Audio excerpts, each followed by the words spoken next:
mau masih bingung aku mau. Contohnya itu mau yang semendan. kasih contoh yang lebih sederhana. Sudah. Supaya nanti bisa menjelaskan ke umat dengan benar gitu loh. Adik sampean dan istri sampean. Adikku, terus dengan adik istrimu, itu tidak boleh menikah. Nggak boleh menikah. Adikku dengan adik istriku. Yo. Kakakmu sama, kalau punya kakak, kakakmu sama kakak istrimu juga nggak bisa menikah, nggak bisa dipersatukan. Itu sama, karena garisnya garis lurus, terus itu sampai ke bawah. Tapi kalau muslim bisa ya? Hah? Kan jelas. Saya nggak ngerti itu. Paman saya itu muslim, dia dapat adiknya. Beda. Nah itulah seringkali itu yang aneh-aneh. termasuk di Singkut itu, tapi bukan orang Katolik ya. Ini orang Singkut 7 Pak, saya kenal. Tapi bukan Singkut 7 itu yang terjadi. Tapi itu kejadiannya di Singkut itu begini. Jadi itu lucu. Jadi anak sama anak ini menikah. Anak sama anak ini menikah. Ya. Terus ini kan punya bapak, di sini punya bapak juga kan. Nah, di sini yang meninggal itu bapaknya, di sini yang meninggal ibunya. Lalu kemudian, gimana kalau kita satukan bapak ibu? Dan itu terjadi. Gak boleh di dalam gereja Katolik, nggak bisa. Karena itu termasuk semenda tadi. Oh, itu semenda. Gak bisa itu mertua dicampur sama Gak bisa. Pantang mau. Itu kan merusak, mau manggilnya gimana coba? Mau manggilnya gimana? Dan itu akan mengatakan, bapakku mertuaku. Ibuku mertuaku. Itu merusak. Tapi itu terjadi Mas. Saya diceritain itu bukan orang Katolik, saya bilang. Kalau di Katolik nggak bisa. Mau tanya mungkin penjelasan lebih lanjut mengenai berita yang pernah ditampilkan di media sosial mengenai tuduhan Paus melegalkan LGBT gitu.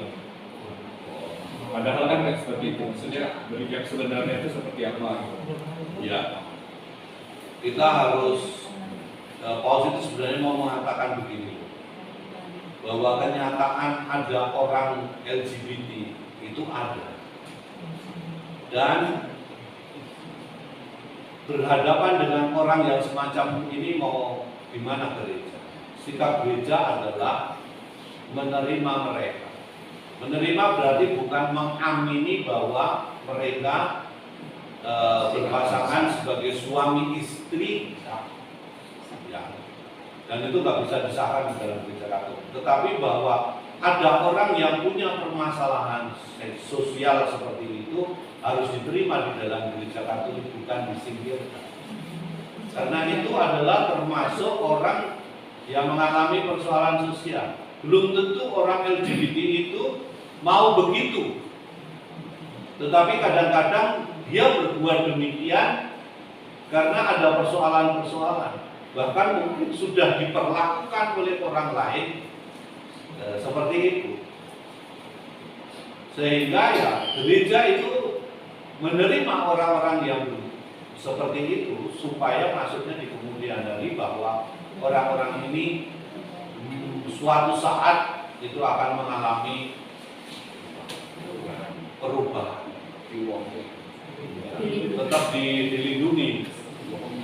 Tapi kalau udah genetika kan itu kan penyimpangan gen kalau nggak salah. Itu kan susah berubahnya. Belum tentu penyimpangan gen.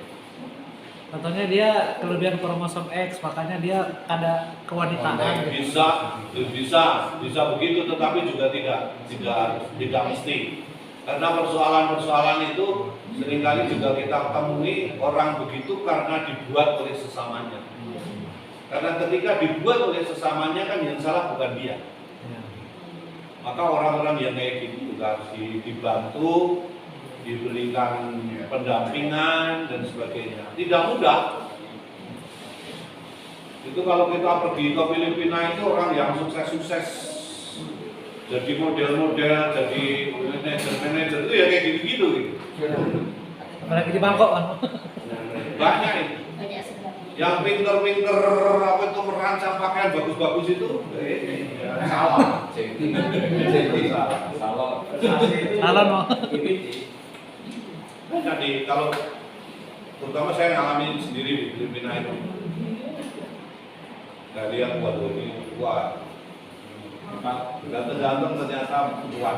Seandainya mereka melakukan pernikahan sesama jenis kok, seandainya kan, Di dalam gereja Katolik nggak bisa. kalau mereka nggak boleh menikah di dalam gereja Katolik, nah, misalnya ya, menikah di luar gereja Katolik, tapi artinya ekskomunikasi juga, gimana?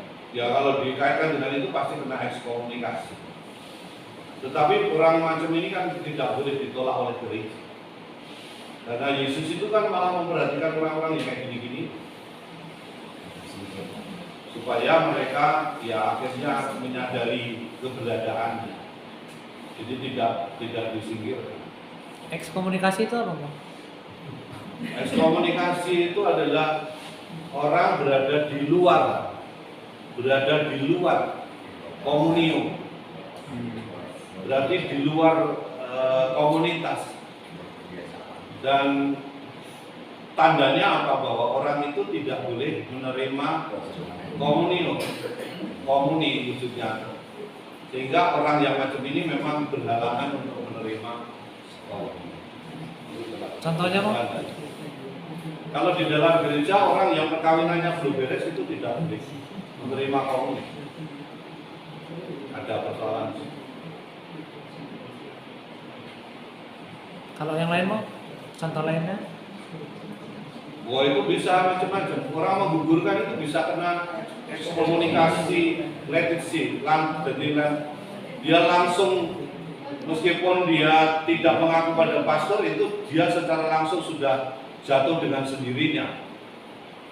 Di KUHP juga, di KUHP yang lama itu hukumnya sama. Bahkan yang kena hukuman itu bukan hanya suami istri yang menggugurkan itu, tetapi orang tua yang mendukung, mertua yang mendukung, tetangga yang mendukung, dokter yang ikut mendukung, Ada juga. semua. Sama dengan KUHP, di KUHP ada itu. Ibu tadi mau bertanya.